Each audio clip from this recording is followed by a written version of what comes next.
Hi everyone, it's Kevin Jones with Life, Mind, and Money. I want to wish everybody a heartfelt Happy New Year. As we enter this new year and frankly new decade, there'll be a lot of things going on in our own lives, especially in our own culture here in America. But the reality is, I also want you to think about your own financial future. There's many different things that we can do in a meaningful way to help us achieve our own goals.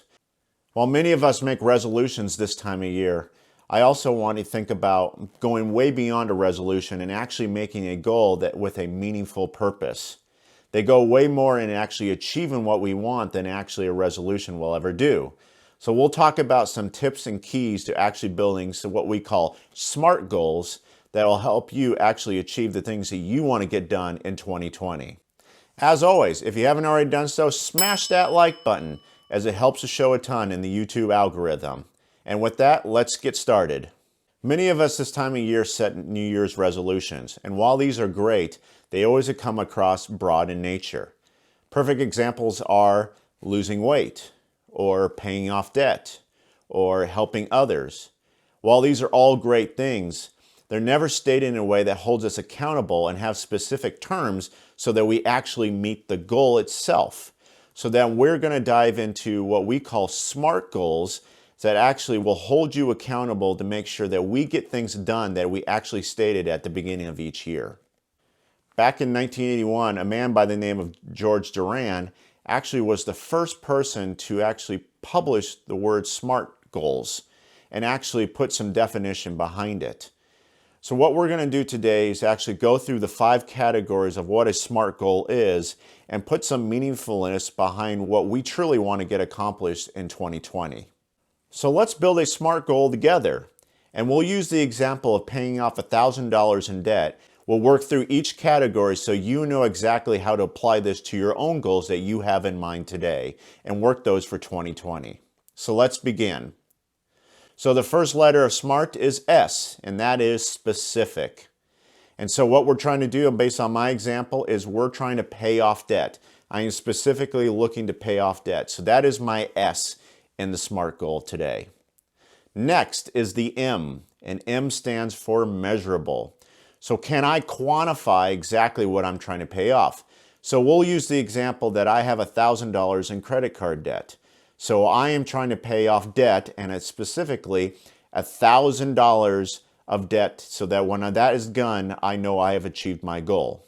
Next is A, and that is assignable. Who is actually taking charge of this goal and who is responsible for what? In this example, I myself am paying off the $1,000 of debt off my credit card. So I am assigning the responsibility to myself as part of this goal and mission. Next is R, and that stands for realistic. Can you realistically achieve the goal at hand? Frankly, what I'm trying to do is pay off the $1,000 within a short amount of time. So I believe that I will have enough income to actually take on that goal. So yes, I believe it is not outside the bounds of actually taking this on. Certainly, if we were talking about paying off $1 million, is that achievable? Yes, but a little bit harder, and it would take a lot more time than in the simple $1,000 example we're using today. And lastly, of SMART is T, and that is naturally time. How much time will it actually take us to put together this goal and achieve it? So in this example, I'm going to state that I would like to have this goal done within 2 months. So now that we built our SMART goal, let's review exactly what we put together. S, that is specific. We are paying off debt today.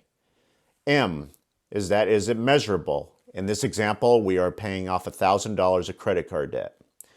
A, is it attributable? And that is I putting the responsibility on myself.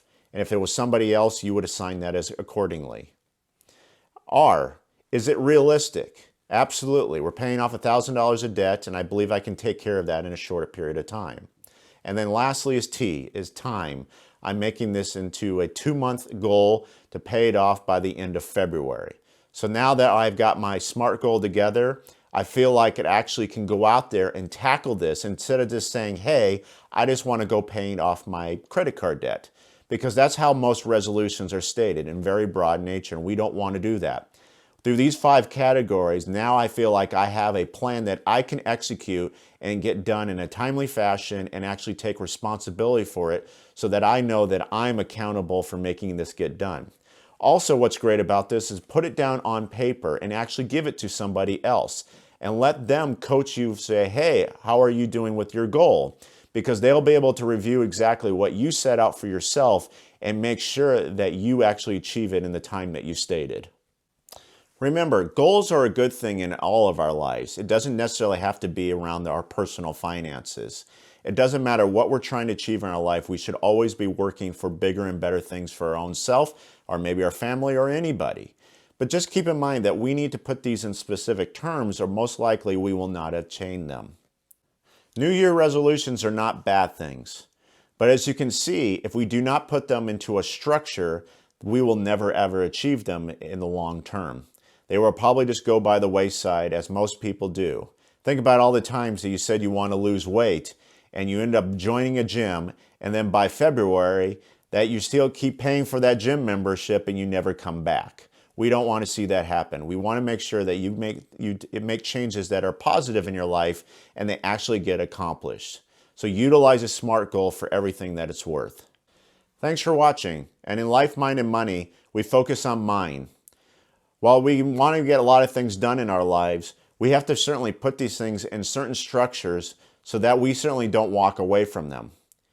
Remember, this is a mental game about how we can go about our own lives to actually tackle things instead of things just falling by the wayside.